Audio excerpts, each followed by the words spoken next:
Estimadas amigas y amigos, hoy comenzamos una serie de programas sobre el tema constitucional, nuestras constituciones, y en particular referido a la constitución vigente en Venezuela, la constitución de 1999 de la República Bolivariana de Venezuela. ¿Cómo fue ese proceso constituyente? ¿Cuál es su relación con los supuestos históricos y políticos desde la fundación de la República? Hoy estamos aquí en la Asamblea Nacional, sede del Poder Legislativo Nacional, donde casualmente se encuentran la mayoría de las constituciones. Recordemos que hemos tenido un sinnúmero de constituciones. En general, algunos historiadores calculan 26, otros 27, desde la Constitución de 1811 hasta la Constitución de 1999. En ese periplo, en ese lapso, podríamos tener puntos de vista distintos que disminuirían o aumentarían el número de constituciones.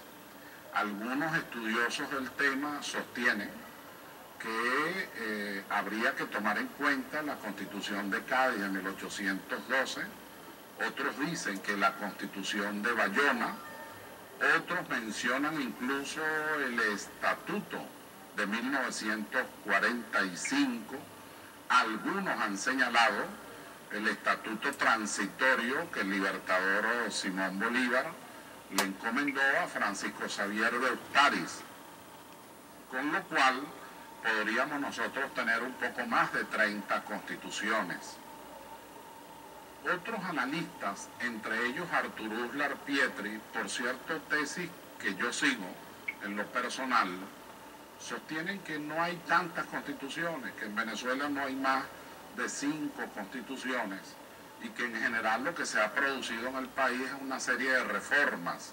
La mayoría de ellas tienen que ver con el ejercicio del poder presidencial, tienen que ver con el tema de la continuidad en el ejercicio del poder, más que con el cambio de las estructuras de fondo de cada uno de los poderes públicos de la nación. En todo caso, se menciona la Constitución de 1811, diciembre de 1811, porque ella es la Constitución fundadora realmente de la República y la que impulsa el Estado constitucional de derecho por primera vez en Venezuela. Se menciona la Constitución de 1830 porque a partir de esa Constitución nos separamos de la llamada Gran Colombia por los historiadores e inicia Venezuela un camino distinto, independiente y de una absoluta autonomía. Otros mencionan las constituciones federales. En esa reflexión se llega a la Constitución de 1947, que yo en lo personal aprecio mucho, considero que es una de las constituciones de mayor avanzada social que ha tenido la República, hasta llegar a la Constitución del 23 de enero de 1961, donde se inaugura la llamada democracia representativa. La Constitución de la República Bolivariana de Venezuela de 1999, aprobada en referéndum popular, tiene varias particularidades que no podemos dejar de lado y que la hacen muy singular, le dan una especificidad política, histórica, cultural, de máxima importancia en la evaluación y el análisis que nosotros debemos hacer para comprender mejor la nación y para comprender mejor el Estado venezolano. Lo primero que hay que decir es que esa Constitución fue el producto, casualmente, del ejercicio de la soberanía popular sin intermediarios de ninguna naturaleza. Hasta ese momento existían congresos constituyentes, algunos han llamado congresos derivados, pero la verdad no había una constituyente de plenos poderes, de supraconstitucionalidad, y que hubiese sido el producto no solamente de la elección y de la aprobación de bases comiciales de parte del pueblo venezolano, sino también de la aprobación de la propia Constitución. Es la primera Constitución de todas las de la República que es objeto de una aprobación popular mediante el referéndum popular que finalmente le dio su plena vigencia. Pero hay otro aspecto muy vinculado a la historia de la América Latina y en particular a la historia de Venezuela. La mayoría de las constituciones, muchas de las cuales, por cierto, se encuentran aquí, en este mueble, desde la de 1811, terminando allá con la Constitución de 1999, la verdad es que es la única que no fue producto de un golpe de Estado, de una montonera, de una ruptura violenta. La Constitución de la República Bolivariana de Venezuela de 1999 es producto casualmente de un proceso profundamente democrático de consulta permanente al pueblo, pero que no ocasionó una ruptura violenta, no fue el producto de un golpe de Estado, ni fue el producto de una montonera como ocurría hace aproximadamente hasta siglo y medio atrás en Venezuela. El grueso, la totalidad, la mayoría de las constituciones fueron el producto de rupturas muy violentas, excepto la Constitución de 1811. Este es un hecho interesante en el orden constitucional. La Constitución de 1811 es producto de un Congreso. Juan Germán Rocio elabora un reglamento que permite esa elección popular, entendiendo la soberanía en aquellos términos. Por supuesto, hoy la soberanía tiene un sentido mucho más actualizado, que explicaremos en otra oportunidad, pero fue el producto de una elección donde finalmente, además de los actos fundacionales de la República, la Declaración de los Derechos del Pueblo, antes el 19 de abril de 1810 y el acta correspondiente, el acta de independencia de Venezuela, 5 de julio de 1811, hasta llegar a diciembre de ese año, casualmente, con la aprobación de la Constitución fundacional de la República.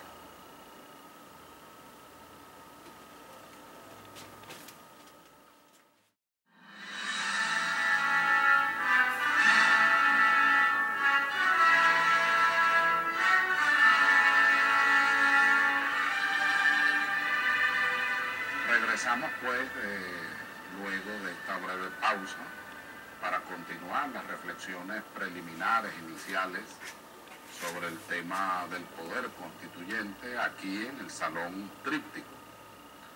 ¿Por qué se llama Salón Tríptico a diferencia del Salón Elíptico? Porque tenemos un cuadro, casualmente, que es un tríptico que tiene 3 escenas fundamentales en la vida del padre de la patria. Una primera escena, que es el Libertador con Simón Rodríguez en Roma, donde él produce aquel maravilloso juramento y dice casualmente que no da descanso, no va a dar descanso a su brazo ni a su alma hasta no romper las cadenas que nos oprimen a los venezolanos por voluntad del imperio en aquel momento. El Libertador no tenía más de 22 años, era un joven viudo, se había reencontrado con su maestro Simón Rodríguez, a quien él quería de manera muy particular y especial, y quien lo había llevado por el camino de las lecturas de Juan Jacobo Rousseau, la Nueva Eloísa, las Confesiones, el Contrato Social, eran casualmente obras fundamentales del pensamiento de Rousseau, de la época, del pensamiento enciclopedista francés, y que influyeron mucho, como lo podemos ver en el discurso Angostura de 1819, en ese maravilloso discurso que es el primer monumento del derecho político de América, se ve la influencia del pensamiento de Montesquieu, pero fundamentalmente el pensamiento de Juan Jacobo Rousseau. De tal manera que ese juramento transversaliza todo el ciclo vital del padre de la patria. En realidad lo cumple inmediatamente y se dedica al cuerpo y alma, a la labor, a la jornada épica, a esa epopeya para la liberación de todo un continente. En esta segunda parte es el paso de los Andes. Esto coloca al Libertador por encima de Alejandro, por encima de Napoleón Bonaparte, por encima de los grandes guerreros y conquistadores. En primer lugar, porque el Libertador no era un conquistador, era un hombre, un estadista, un genio, que buscaba la libertad y que le dio dignidad a estos pueblos, no los subyugó en ningún momento. Su función histórica no era otra que la de darle la libertad a los pueblos del Nuevo Mundo. Aquí aparece el paso de los Andes, que es considerado pues una epopeya de naturaleza histórica trascendental y que lo compara y hace superar, hace pensar que el Libertador superó a los grandes guerreros de la historia, Gengis Khan, ya había mencionado a Alejandro, al propio Napoleón Bonaparte. Sobre esto, pues, por supuesto, hay las más diversas opiniones, pero les expreso que Unamuno, uno de los grandes filósofos, uno de los grandes pensadores españoles, Miguel de Unamuno, sintetizó la vida de este grande hombre en la siguiente frase: sin Simón Bolívar, lo mejor de la historia de la humanidad hubiese quedado incompleta. Me remito a esa frase. Y aquí en la última parte nos encontramos de este tríptico, nosotros nos encontramos con el momento en que Simón Bolívar transita la inmortalidad. Bolívar no muere, hay un hecho físico, pero realmente él no muere. Por eso decimos cada 17 de diciembre que el Libertador transitó a la inmortalidad. Hay una transfiguración, pero sobre todo hay un tránsito a la inmortalidad.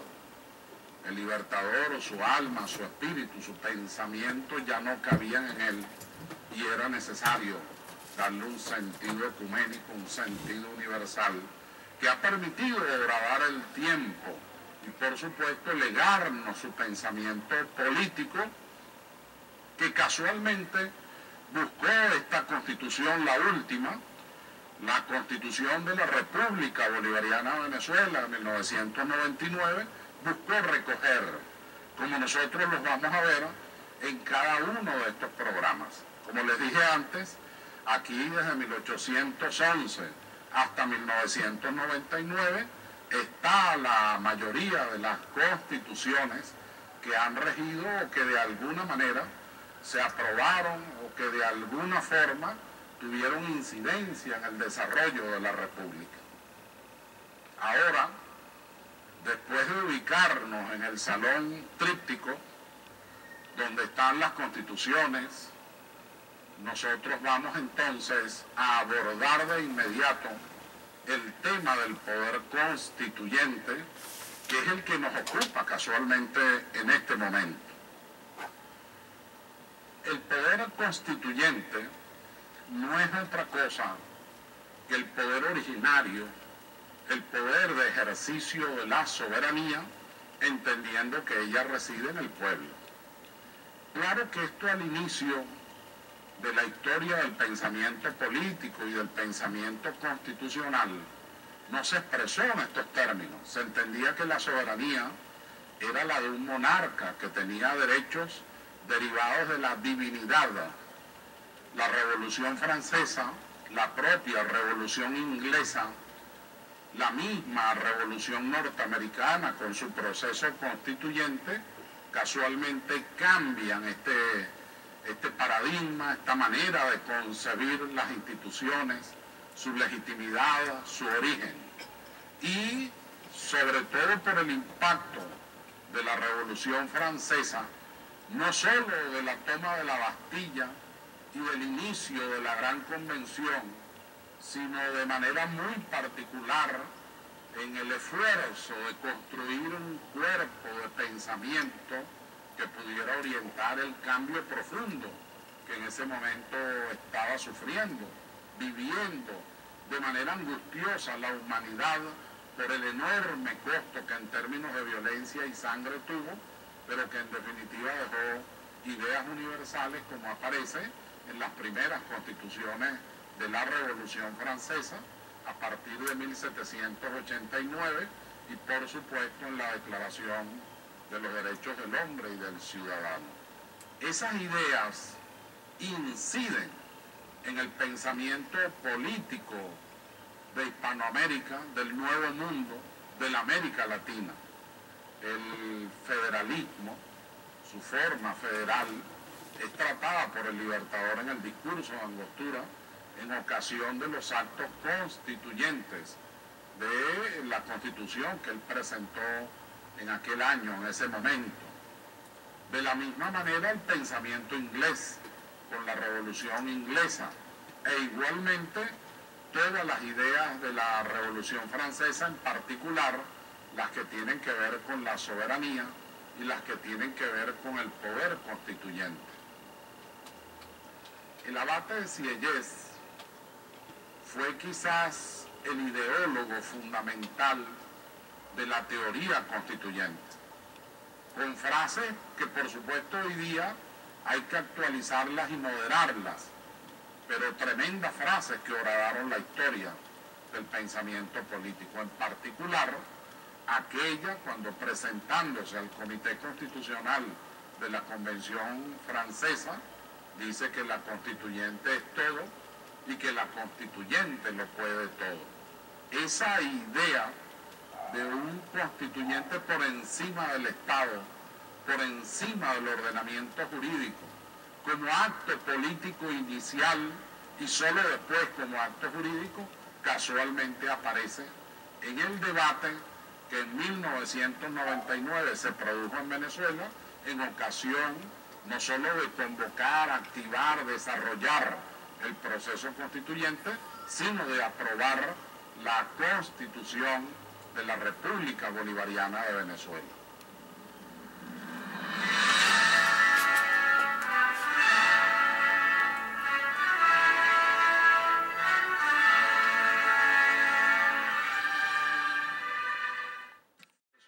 Y una vez evaluado, aunque sucintamente, el paradigma, el marco de referencia teórico de la Revolución Francesa, de la Revolución Inglesa, de la constituyente norteamericana y la impronta federal, debemos comenzar por decir que no es una novedad en la historia política venezolana que nosotros fuimos un gran laboratorio, pero lo fue no solo Venezuela, lo fue el Nuevo Mundo.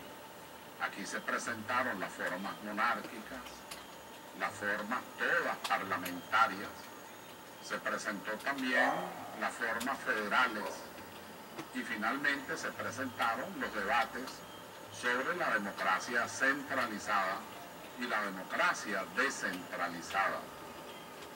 Todos estos temas tuvieron que ver con la enorme responsabilidad de darle institucionalidad a la paz, concluida la guerra de independencia, y por supuesto reordenar el nuevo mundo para dar felicidad a sus pueblos. Todo ello gravitó en Venezuela en un momento de crisis profunda en el orden económico, en el orden político, en el orden social, una significativa deslegitimación de los poderes, se perdió toda representatividad. El pueblo decía muchísimas veces que disolvieran el Congreso de la Nación. Se pidió la renuncia de jefes de Estado. Un jefe de Estado fue enjuiciado por la Corte Suprema de Justicia de entonces. Los partidos políticos entraron en crisis y deslegitimación, además de una grave situación en el orden social y en el orden económico. Todos estos hechos trajeron como consecuencia que emergiera el proceso constituyente. Primero fue un momento constituyente, el país quería cambio. ¿Cómo debía ser ese cambio? Había quienes apostaban a la violencia, de ahí el Caracazo, fundamentalmente a la violencia, querían repetir la violencia, la espiral de la violencia. Y otros pensábamos fundamentalmente en la idea de un cambio en libertad. Allí el aporte del presidente Chávez, entonces candidato presidencial, se compromete con el pueblo a elevar las banderas constituyentes democráticas y a producir un cambio en libertad, y lo hace prácticamente en solitario, porque el resto de las candidaturas presidenciales se oponían a la idea constituyente con fiereza y con mucho radicalismo. Eso trajo como consecuencia un primer hecho, que era considerar la elección del entonces candidato y luego presidente Chávez por primera vez, considerarlo como el inicio de ese proceso y como el compromiso de ese candidato con el pueblo venezolano. Esto se va a confirmar cuando en el acto de investidura presidencial el presidente Chávez no solo refiere a la pérdida de vigencia de la Constitución del 23 de enero de 1961, sino que dice, antes de ir al desfile militar de los próceres, regreso a Miraflores para dictar el decreto, acto de gobierno que le solicite al entonces Consejo Nacional Electoral la convocatoria a consulta del proceso constituyente venezolano, al que se oponía en medidas verdaderamente radicales grandes sectores, sobre todo elitescos, de la vida de la nación, porque el pueblo quería una salida pacífica, quería una transformación social, quería la reconstrucción del Estado. Y es así como nace el decreto número 3 del día 2 de febrero de ese año, en el que el presidente había asumido la presidencia de la República. En ese momento, el presidente, mediante un acto de gobierno, produce la convocatoria y se inicia en el marco del Estado de Derecho lo que se llama una constituyente de jure y no una constituyente de facto, enmarcada con muchísima claridad ese proceso constituyente en los grandes valores que han alimentado la tradición republicana venezolana, estableciendo incluso límites en los tratados, acuerdos, resoluciones internacionales, es decir, el jus gentium, pero por otra parte también una constituyente de jure, una constituyente de derecho, debía respetar la tradición republicana y la progresividad de los derechos humanos y de las libertades fundamentales. Todo ello se estableció en las llamadas bases comiciales que fueron aprobadas por el pueblo para entonces iniciar el camino constituyente en el pleno ejercicio de la soberanía popular. Una de las normas más importantes de la Constitución de la República Bolivariana de Venezuela está casualmente en el artículo 347, que voy a preferir leer textualmente para ustedes. Y dice así, fíjense lo interesante de las reflexiones que a partir de aquí deberíamos hacer sobre lo que es la soberanía, sobre lo que es el destino del pueblo de Venezuela y sobre lo que es el proceso constituyente. La norma dice textualmente así: el pueblo de Venezuela es el depositario del poder constituyente originario.